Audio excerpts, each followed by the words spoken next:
nesse vídeo aqui eu vou falar sobre 4 ações que eu não paro de comprar por um único motivo. Sabe que o motivo é esse, Gleison? Qual? Elas estão muito baratas, inclusive algumas estão há bastante tempo na minha carteira, como uma que está desde 2021 com earning yield de quase 22%. E aqui nos próximos minutos, além de conhecer essas ações, você vai entender por que eu digo que elas estão baratas, de acordo com o nosso método aqui no Clube do Valor. Se isso parece interessante para ti, deixa o dedo do like enquanto comento sobre a primeira ação aqui, que é uma um pouco mais polêmica, né? É a Petrobras, de código PETRA. 4.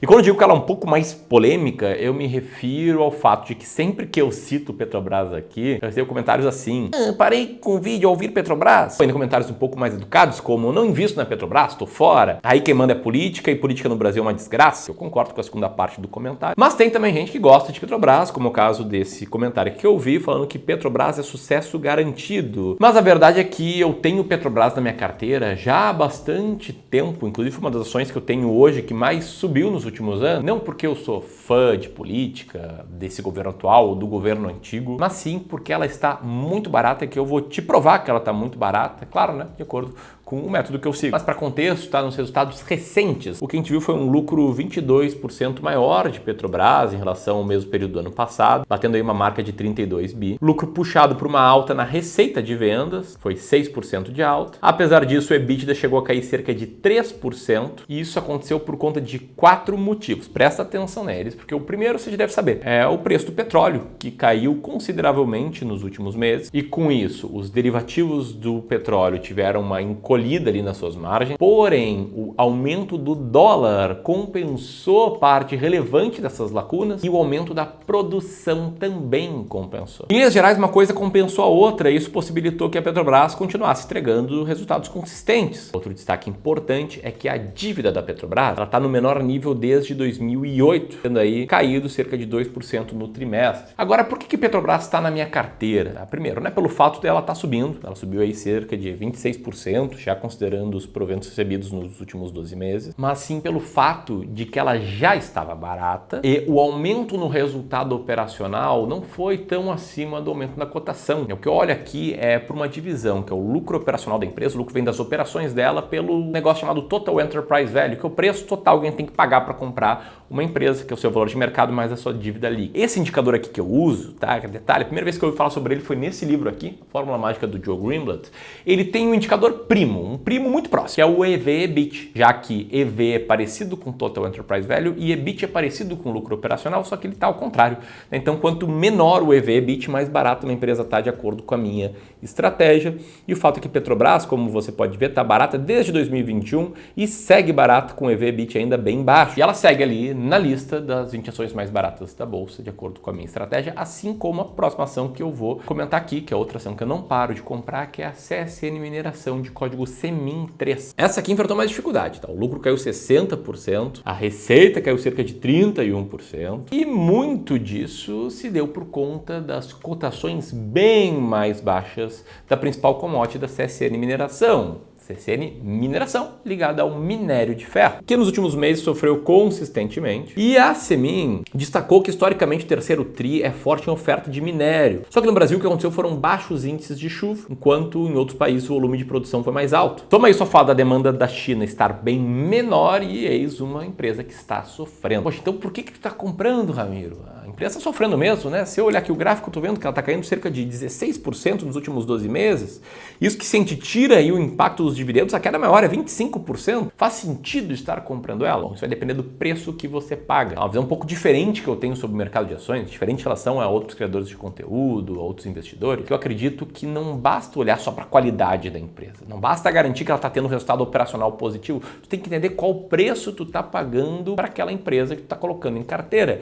E no caso, usando aí o EV/EBIT, você pode ver que o EV/EBIT da CSN Mineração está bem baixo, está em um patamar de 4,18 vezes e está mais baixo há muitos meses, porque ela está na nossa carteira aqui, assim como ela está lá no ranking das ações mais baratas da bolsa, com um earning yield próximo a 20%. Beleza, essas duas ações aqui estão muito baratas, elas estão na minha carteira já há um certo tempo, eu continuo comprando elas com novos aportes. Agora, uma dúvida bem comum que eu recebo é a seguinte: Ramiro, o que faz uma ação ficar na tua carteira? Você já entendeu que eu compro ações baratas, agora o que faz eu manter uma ação em carteira? O que faz uma ação ficar ou não na minha carteira é o fato dela continuar barata, no período de rebalanceamento. Rebalanceamento é um período em que eu reavalio as coisas da minha carteira.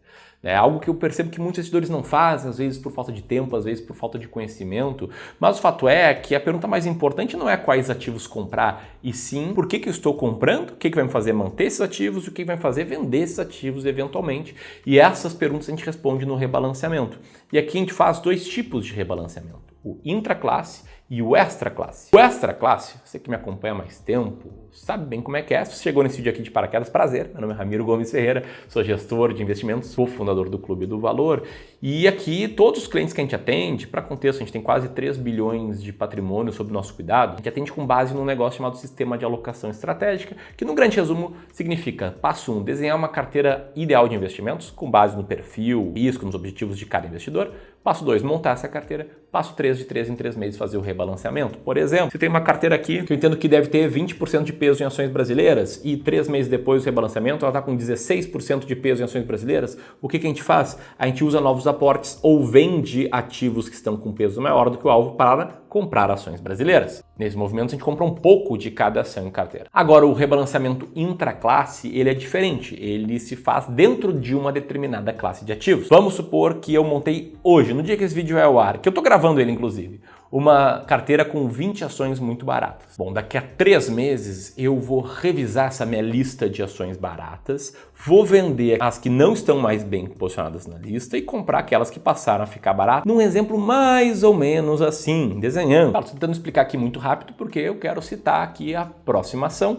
Mas antes disso, caso você ainda tenha dúvidas sobre quando comprar ou não uma ação ou qualquer ativo, pode ficar muito tranquilo que essa é uma das perguntas mais frequentes que a gente recebe aqui quando a gente conversa individualmente com os seguidores aqui do canal em sessões gratuitas de consultoria de investimentos, que a gente abre algumas vagas todas as semanas. Algo que é impossível fazer num vídeo no YouTube. Não, o vídeo no YouTube é generalista, eu não falo individualmente com cada um, mas nessas reuniões, nessas sessões de consultoria, aí sim a gente faz algo personalizado. Não à toa a gente recebe tantos comentários legais como esse que o Gleison vai colocar na tela. Gleison, desculpa, né, ter que editar mais um vídeo que estou gravando no mesmo dia de postagem, mas coloca aí na tela alguns prints. Bom, fato é, nessa semana a gente tem algumas vagas abertas ainda, e aí, se tu tiver interesse em ter 1 hora de conversa com um especialista de investimentos que vai analisar a tua carteira, entender como tu está investindo e desenhar um plano de investimentos novo, aponta o celular para o QR Code que está na tela agora ou aperta aqui no primeiro link na descrição. Tipo, eu deixar o QR Code mais uns 10 segundos enquanto eu vou falando aqui da próxima ação barata que ainda está na minha carteira.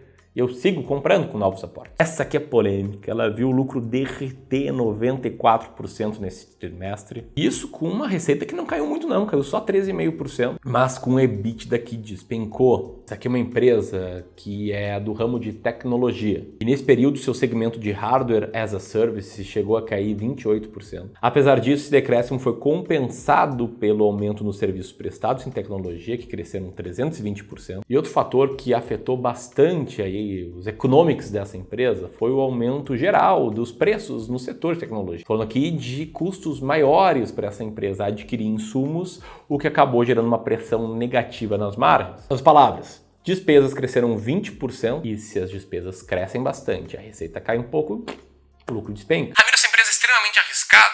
Olha, sim e não. Ela é mais arriscada que o normal, mas não é extremamente arriscada dentro de um portfólio de 20 ações, até porque ela mantém uma dívida bem controlada. Tá? Um índice de 1,5 vezes dívida líquida por EBITDA, já com EBITDA mais baixo. O que está na minha carteira já desde meados de 22, logo que a gente comprou, ela subiu bastante. E em alguns rebalanceamentos a gente vendeu um pouquinho. Recentemente ela chegou a subir bastante, mas fato é que nos últimos 12 meses ela está caindo cerca de 7%. E quando eu falo que eu estou comprando desde 2022, se você olhar o EV/EBITDA dessa ação, você vai ver que essa empresa está relativamente descontada desde 2022. E ela segue lá no ranking das ações mais baratas da Bolsa, com um earning yield próximo a 30%. Agora um ponto bem importante, tá? Aqui nesse vídeo eu estou citando 4 ações. E o fato é que a gente tem 20 diferentes ações em carteira e a parte de ações brasileiras é uma parte da carteira como um todo. Isso aqui vale para mim e vale para qualquer cliente do Clube do Valor. Nisso, uma dúvida bem comum é: Ramiro, além dessas 4, como é que eu faço para encontrar ações muito baratas? E aqui entra outro ponto específico do Clube do Valor, outro ponto que a gente faz um pouco diferente da média do mercado. A média do mercado, e eu vejo aí várias pessoas ensinando, ela usa alguns filtros, coloca ali alguns critérios para sobrar algumas ações e depois de passar por esses filtros, elas fazem análises qualitativas de quais ações devem entrar, quais não devem entrar. Já a gente aqui no clube, a gente segue uma estratégia puramente quantitativa, olhando apenas para números, uma estratégia relativamente inspirada nesse livro aqui, em outros livros como The Acquirers Multiple ou Quantitative Value. E passando por critérios bem rapidamente, tá? A gente pega todas as ações em bolsa, a gente organiza elas de acordo com liquidez, a gente lista elas por EBIT dividido pelo EV. O nosso time, tá? Que a gente está com mais de 160 pessoas no clube, ele ajusta o EBIT para transformar em resultado operacional e aí a gente tem um ranking relativo das ações com maior resultado operacional perto do Enterprise Value, a gente compra as 20 mais baratas. Uma estratégia aqui que funcionou muito bem aí nas últimas décadas e que eu falei bem rápido porque você pode conhecê-la melhor e baixar um e-book revelando 10 ações muito baratas e explicando essa estratégia passo a passo no segundo link aqui na descrição. Então, se você quiser mais informações sobre essa estratégia específica para ter mais clareza na hora de tomar as suas decisões, é só apertar aqui no segundo link da descrição. Enquanto eu vou citando aqui a última ação barata que eu tenho há bastante tempo e sigo comprando porque ela segue barata, uma ação que o Petrônio acha fundamental ter em carteira. E eu até discordo com ele, tá? Porque eu não acredito que na carteira tem que ter espaço específico para uma ação. Tipo, dane-se fundamentos, dane-se preço, essa ação sempre tem que estar lá. Mas, investindo de forma diferente, com outra estratégia, nós chegamos aí na mesma conclusão, eu e o Petrônio. E é uma ação que viu o seu lucro líquido cair cerca de 15% no último trimestre. Ainda assim, ela superou as expectativas do mercado, previam 1,6 bi de lucro. Isso em dólares, tá? Quando realizado foi 2,4 bi de dólares de lucro. O que também caiu foi a receita líquida, que caiu 10%, mas foi levemente superior ao consenso.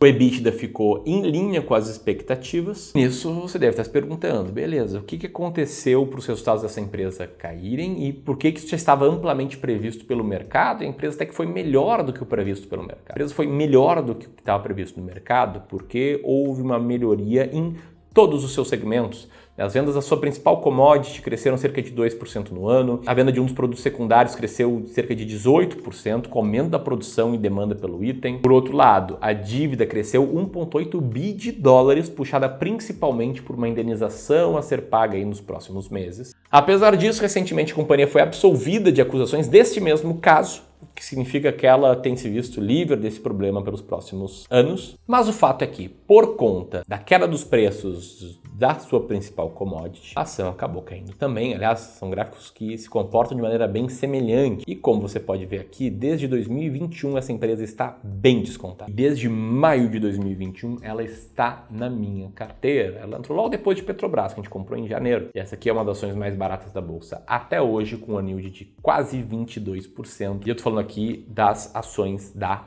Vale. Beleza? Entreguei o que eu prometido. Agora, se você ainda tem dúvidas sobre quando comprar e quando vender uma ação e quiser que um especialista olhe para o teu caso individualmente, aperta aqui para agendar uma sessão gratuita de consultoria de investimentos. Se você não quer agendar sessão gratuita de consultoria de investimentos, mas quer seguir aprendendo comigo, esse vídeo aqui é uma aula bem completa, um vídeo não listado, tá? Nem todo mundo tem acesso, só quem chega ao final de um vídeo como esse pode assistir. Te recomendo ele. Era isso, um grande abraço e até mais.